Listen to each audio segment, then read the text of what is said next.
घंटे बाद उनकी बॉडी मिली और उनको पूरी तरह से रिवाइव करके वो बिल्कुल नॉर्मल है। नॉर्मल ये जो प्रोसीजर चमत्कार नहीं है। अगर मरे हुए इंसान को मरते हुए टेम्परेचर लो कर दो, जिसको हम इंड्यूस हाइपोथर्मिया बोलते हैं, यू कैन पोस्टपोन डेथ। ये जो प्रोसीजर है ये सिर्फ कार्डियक अटैक जब होता है, बिजली का करंट, डूबने से, कार्डियक अरेस्ट, फुटबॉल लग के, commotio cordis, sudden death of any nature, unexpected sudden death. लेकिन अगर कोई आदमी मर रहा है, आपने छुरा ठोक दिया, आपने काट दिया, गर्दन काट दिया, भी काम नहीं करेगा। कोई आदमी कैंसर से मर रहा है, वो लोग सब लोग प्रार्थना कर रहे हैं कि भगवान इसकी आत्मा को शांति उठा ले, और आप उसको बचाने की कोशिश कर रहे हो, वो तो मारेगा आदमी। ये तो सडन डेथ जो भी सडन अनएक्सपेक्टेड कार्डियक अरेस्ट, चाहे बिजली का करंट लग जाए। और जो हिस्ट्री आई थी ना, ऐसी आई थी, एक आदमी ऊपर से मरा, नीचे गिरा, और जब वो ऊपर से नीचे गिरा, रास्ते में मर गया, नीचे गिरा, इस ढंग से आके गिरा कि उसकी छाती जो है किसी चीज पे आके लटकी, सीपीआर हो गया, उठ के बैठ गया। This is the history of CPR. अच्छा, उसी के बाद ये सारी चीजें सारी डेवलप हुई। तो 2 इंच दबाना है। लेकिन क्या लोगों में अवेयरनेस की कमी है? कई बार इसे हम चमत्कार मान लेते हैं और कई बार इसकी शुरुआत ही नहीं करते। बहुत सारे अभी 9 नवंबर को एक लड़की ने, हर्षिता लड़की ने, अपने बिरला विद्या निकेतन स्कूल के घर में अपने ताऊ को बचाया। उसके 1 महीने बाद में मीनाक्षी, एक एसडीबी पब्लिक स्कूल है पीतमपुरा में, उसने अपनी नानी को बचाया अपने घर में खुद बिना डॉक्टर के। काफी दिलचस्प ये चर्चा है और ये पहलू भी काफी दिलचस्प है, ये पूरी रिपोर्ट भी काफी दिलचस्प है। और जिन दर्शकों ने हमें अभी ज्वाइन किया है उनको हम बता दें कि हम क्या असल में चर्चा कर रहे हैं। हम बात कर रहे हैं कि क्या मौत के बाद किसी को बचाया जा सकता है, किसी को जिंदा किया जा सकता है, और ये पूरा वाकया क्या हुआ है ये हम आपको बता रहे हैं। विक्टोरिया के कॉलिन फीडर को दिल की बीमारी थी और 40 से 60 मिनट तक अल्फ्रेड अस्पताल में वो मृत पड़े रहे। उसके बाद पिछले साल फीडलर को हार्ट अटैक आया था, ये भी आपको बता दें, मौत से पहले की बात है। उन्हें 40 मिनट तक क्लिनिकली डेड बता दिया गया था।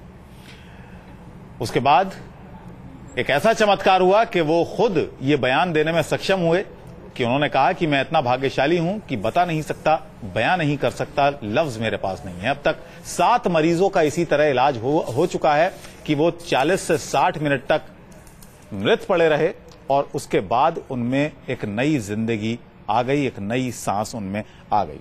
डॉक्टर मृणालिनी, ये हम आपसे जानना चाहेंगे, आप स्टेम सेल एक्सपर्ट हैं, स्पेशलिस्ट हैं। हमारे गांवों में बहुत सारी वारदातें इस तरह की होती हैं जहां पर सडन डेथ होती है और वहां पर बिल्कुल भी जानकारी इस तरह की नहीं होती, कम से कम ये अवेयरनेस इस तरह की अवेयरनेस बिल्कुल नहीं होती है। और ना हमने कभी नहीं सुना कि इस तरह की अवेयरनेस सरकार की तरफ से या किसी खास अस्पताल की तरफ से वहां पर दी जा रही हो।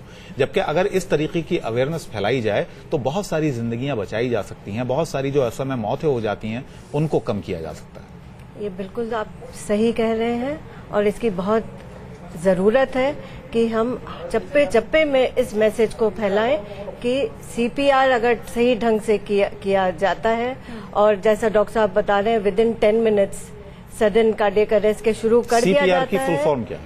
Cardio pulmonary resuscitation. Cardio pulmonary resuscitation. तो ये अवेयरनेस तो हर जगह पहुंचनी चाहिए, गांव हो शहर हो, क्योंकि ये हादसा तो कहीं भी हो सकता है और बड़ी आसान टेक्निक है और ये टेक्निक बहुत आसान है। लेकिन क्या हमारी ये मैन्युअली हमारी कैंपेन है, उसका सक्सेस रेट क्या है? इसका सक्सेस रेट ये है कि पहले मिनट में 90%, 90 मिनट के अंदर में 10%। हर every minute lost 10% is lost, every minute lost. Therefore we say earlier the better. अभी 3 दिन पहले we are training people in thousands. We have 1400 such dummies and we train 2000 people in one go and we have taken the campaign कि हम 1 साल के अंदर में 1.25 लाख लोगों को ट्रेन करेंगे। अभी एक लेडी ने परसों मेरे को बताया कि एक पर्टिकुलर ट्राइबल का एग्जांपल लेते हुए कहती है उस ट्राइबल के अंदर में जब भी कोई मरता है तो लोग अर्थी को पीटते हैं पहले और कई लोग उठ जाते हैं। दैट मीन्स किसी जमाने में किसी ने तो भी सुना, उसने भी सुना है। कहते मैंने भी बचपन के अंदर में मुझे याद है कि अर्थी को लोग पीट रहे थे। अर्थी मतलब आदमी मरा हुआ था उसको पीट रहे थे। हमने ये सुना था। आपके इस पीटने की वाकये से याद आया, राजस्थान में जब भी किसी को बिजली का करंट लगता था और वो अचेत हो जाता था तो उसको बाकायदा पीटा जाता था। वो पीटना यही है, सीपीआर है, वो एक तरीके से सीपीआर, मतलब वो उनका अपना तरीका है, उनका अपना तरीका है। आइडिया यही है कि आपने एक और स्टोरी कुछ और इसमें मुक्का मारना भी है। कई बार क्या होता है अगर इलेक्ट्रिकल डेथ हो तो फिर आप कस के 1 फुट की दूरी से कस के मुक्का मारो, दो आदमी उठ के बैठ जाता है। बिल्कुल कुछ इसी तरह की और स्टोरी अपने दर्शकों को उसको हम बोलते हैं मुक्का मारो जान बचाओ। This is called thump version. मुक्का मारो लेकिन लठ ना मारो। चलिए एक और स्टोरी हम आपको दिखा देते हैं। ब्रिटेन की कैरल ब्रदर्स भी खुशकिस्मत रही, इन्हें भी दिल का दौरा पड़ा था और शरीर बेजान हो चुका था। 3 दिनों तक चले इलाज के बाद इनके जिस्म में हरकत आई और इनका दिल फिर से धड़कने लगा। यहाँ पर भी CPR तकनीक असरदार साबित हुई। ब्रिटेन में डेविजेस के पास ईस्टरटन की रहने वाली कैरल ब्रदर्स को भी 3 महीने पहले दिल का दौरा पड़ा था। उनके दिल ने धड़कना बंद कर दिया था। 63 साल की कैरल ब्रदर्स अपने परिवार के साथ खरीदारी करके घर लौट रही थी, लेकिन घर पहुंचते ही कैरल को दिल का दौरा पड़ा। उनका पूरा शरीर बेजान हो चुका था और चेहरे का रंग तेजी से उड़ता जा रहा था। कैरल उस पल को याद नहीं कर पाती जब उनकी मौत हुई थी। वो कहती हैं, मुझे लगता है कि दोपहर के भोजन का समय रहा होगा, क्योंकि हम सब खरीदारी करके वापस ही लौट रहे थे। मुझे ये याद नहीं कि कब मैं कार से निकली और घर के अंदर आ गई। लेकिन किस्मत से एक बुजुर्ग पड़ोसी को कार्डियोपल्मोनरी प्रक्रिया यानी रुके दिल की धड़कन को फिर से शुरू करने की क्रिया मालूम थी। उन्होंने जल्दी से कैरल के सीने को झटके देना और कृत्रिम तरीके से सांस देना शुरू किया। करीब 30 से 45 मिनट बाद कैरल का दिल फिर से धड़कने लगा। जब उनके दिल ने फिर से धड़कना शुरू कर दिया तो उन्हें एयर एम्बुलेंस से रॉयल यूनाइटेड अस्पताल ले जाया गया। इस दौरान डॉक्टर ने उन्हें उस जमे हुए भोजन का इस्तेमाल करके ठंडा करना शुरू कर दिया, जिसे उन्होंने सुपरमार्केट में खरीदा था। अस्पताल में कैरल को ICU में भर्ती किया गया, लेकिन इस समय तक कैरल कोमा में थी। अगले 3 दिनों तक उनकी हालत में कोई सुधार नहीं हुआ। स्कैन उनके दिमाग के मृत होने जैसा संकेत दे रहा था। अस्पताल के डॉक्टर भी नाउम्मीद हो चुके थे। डॉक्टरों ने कैरल के परिवार को डेथ सर्टिफिकेट ले लेने की सलाह दी, लेकिन तभी एक करिश्मा हुआ।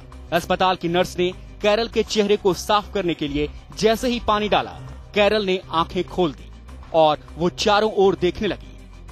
उन्होंने फुसफुसाते हुए अपनी बेटी से कहा कि मैं घर आ रही हूँ।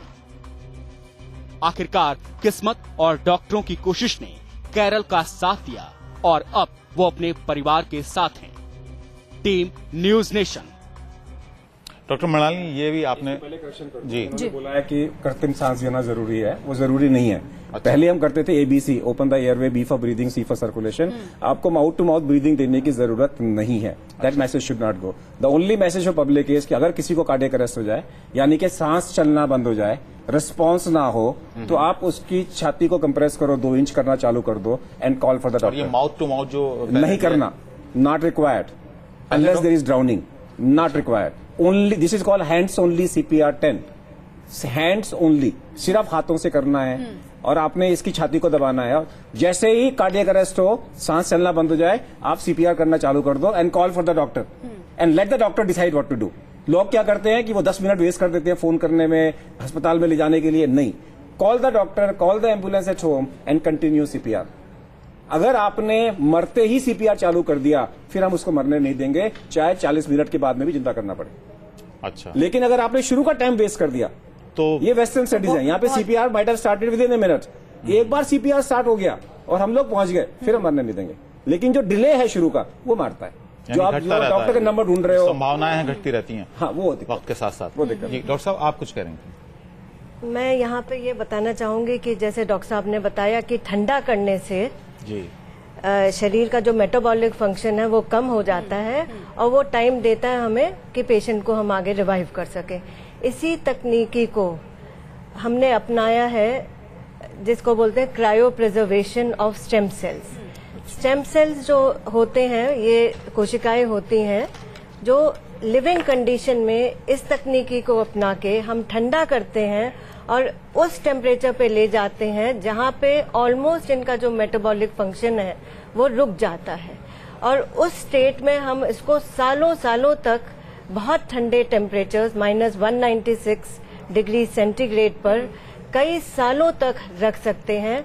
और फिर जब भी हम इस टेम्परेचर से निकाल के इसको थॉ करते हैं, वो जो सेल है वापस अपने लिविंग कंडीशन में आ जाता है और स्ट्रक्चरली और फंक्शनली वो अलाइव होता है और केपेबल होता है। इसी चीज को, इसी टेक्निक को अगर एक आदमी मर रहा है, सपोज एक आदमी मर रहा है और आपको लग रहा है कि आधा घंटे में मर जाएगा और उसके बचने की उम्मीद नहीं है, अगर आप इसी हार्ट लंग मशीन को उस पेशेंट के अंदर में लगा दो, जो कि ऑल इंडिया इंस्टीट्यूट के अंदर में ट्राई हो चुका है, और उसको पोर्टेबल हार्ट लंग मशीन में लगा दो, तो फिर आप नेक्स्ट 4 दिन तक उसके ऑर्गन्स निकाल के ट्रांसप्लांट कर सकते हो, उसके ऑर्गन्स जिंदा रहेंगे। आदमी मर गया। हमारे यहाँ अस्पतालों में कहाँ पर ये मशीनें हैं? ऑटोमेटिक मशीन का मैसेज नहीं जाना चाहिए कि लोग खरीदें, वो महंगी मशीन है, बड़े अस्पताल खरीद सकते हैं, कोई दिक्कत नहीं। Manual is as effective.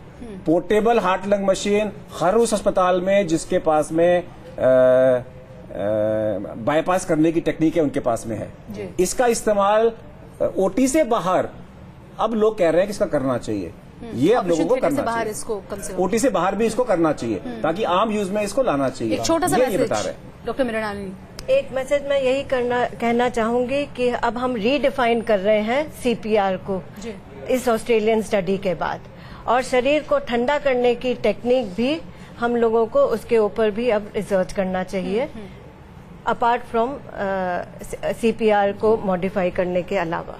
Doctor की मेरा मैसेज बड़ा सिंपल है कि याद रखो कि मरने के बाद में भी आदमी नहीं मरता जब तक कंप्लीट डेथ ना हो। सो ये प्रोसेस में टेक टाइम। अगर आप सीपीआर समय पे चालू कर दो तो घंटों बाद में भी आप जिंदा कर सकते हो। और अगर उस प्रोसेस के टाइम पे, उस परसिस्टेंट टाइम के अंदर में अगर आप पूरी बॉडी को ठंडा कर दो तो आप ब्रेन को प्रिजर्व कर सकते हो। बहुत बहुत शुक्रिया हमसे बात करने के लिए। सावित्री सेना को ज्वाइन करो और सावित्री बनो जी। आप सत्यवान को बचाओ। बहुत संक्षेप में यही कहूंगी कि ये सीपीआर सही ढंग से कैसे करना चाहिए, हर किसी को इस के बारे में इस प्रोग्राम को करने का मकसद भी यही था डॉक्टर साहब। एक बार एक आदमी ने मेरे को बोला कि मैं इसको नहीं सीखूंगा, ये तो दूसरों बचाने की चीज है। मैंने कहा घर में जाके अपने बच्चों को, चौकीदार को, ड्राइवर को, सबको सिखा कि अगर मैं मर गया तो मेरे पे ये करना। चलिए बहुत बहुत शुक्रिया हमसे बात करने के लिए, स्टूडियो में आने के लिए आपका बहुत बहुत धन्यवाद। तो यही कह सकते हैं कि हमारे इस प्रोग्राम का मकसद भी यही था कि ये जो मैसेज है ज्यादा से ज्यादा लोगों तक पहुंचाया जा सके।